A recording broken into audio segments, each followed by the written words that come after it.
रूपल का प्यार। राजस्थान की सुनहरी रेत के बीच बसा था कांकरोली, एक छोटा सा गांव जहां हवाओं में लोकगीत तैरते थे और रेत पर ऊंटों के पांवों के निशान बनते मिटते रहते थे। यहाँ के किलों, हवेलियों और मंदिरों के बीच भी एक कहानी जन्म ले रही थी, रूपल और वीरम की। रूपल गांव के ठाकुर साहब की बेटी थी। उसकी सुंदरता की मिसाल दी जाती थी, गोरा रंग, तीखी नाकंश और बादलों से भी गहरी काली आंखें। पर रूपल सिर्फ सुंदर नहीं थी, वो विदुषी भी थी, शास्त्र पढ़ती, वीणा बजाती और लोकगीत गाती। वीरम एक साधारण किसान का बेटा था, पर उसके इरादे आसमान छूते थे। पढ़ा लिखा, तेज-तर्रार और गांव के हर युवा का आदर्श। उसकी आंखों में अपने गांव को बदलने का सपना था, नई फसलें, नए कुएं और नई सोच। दोनों की पहली मुलाकात मेले में हुई। कांकरोली के वार्षिक मेले में हर साल दूर-दराज के गांवों से लोग आते थे। वह दिन खास था, मेले में स्वांग का आयोजन था, जिसमें वीरम राजा का किरदार निभा रहा था। जब वीरम ने मंच से अपने संवाद बोले, उसकी आवाज सीधे रूपल के दिल तक पहुंची। मेले के शोरगुल में भी दोनों की नजरों ने एक दूसरे को ढूंढ लिया। अगले कुछ महीनों में दोनों कई बार मंदिर के रास्ते, कुएं पर पानी भरते और चौपाल के मेलों में मिलते रहे। बातों का सिलसिला शुरू हुआ, पहले लोकाचार की बातें, फिर सपनों की बातें। एक शाम चांदनी रात में, जब पूरा गांव सो चुका था, वीरम ने रूपल को मंदिर के पिछवाड़े बुलाया। रूपल, रेत में फूल नहीं खिलते, पर मैं चाहता हूँ कि हमारे प्यार का गुलाब इस रेत में खिले, वीरम ने धीमे से कहा। रूपल मुस्कुराई, उसकी आंखों में चांद का प्रतिबिंब झिलमिला रहा था। अगर तुम्हारा विश्वास सच्चा है, वीरम, तो रेत भी हरियाली बन जाएगी। लेकिन हर प्रेम कहानी में मुश्किलें तो आती ही हैं।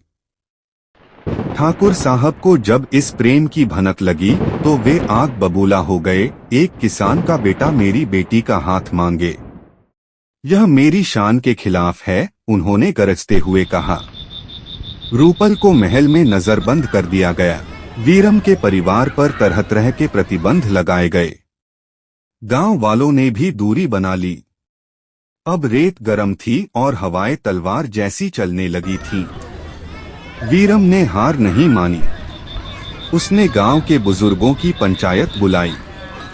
मैं जात पात नहीं देखता, मैं मेहनत देखता हूँ, ईमानदारी देखता हूँ। अगर मेरे इरादों पर किसी को शक हो, तो मेरा सिर कलम कर दो, वीरम ने पंचायत में घोषणा की।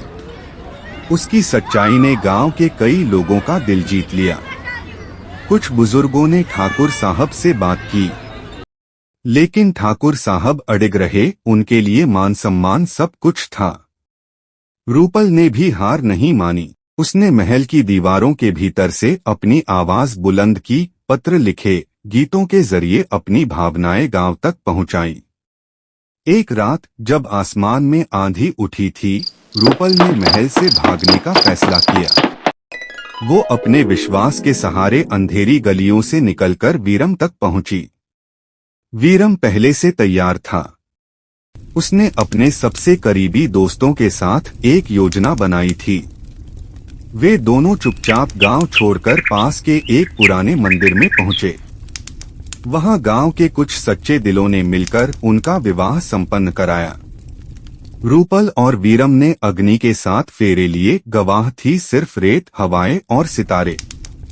कई दिन बाद जब बात गांव में फैली, तो ठाकुर साहब क्रोध से कांप उठे। वे सैनिकों के साथ वीरम के घर पहुंचे, पर तब तक गांव के बुजुर्गों ने फैसला सुना दिया था।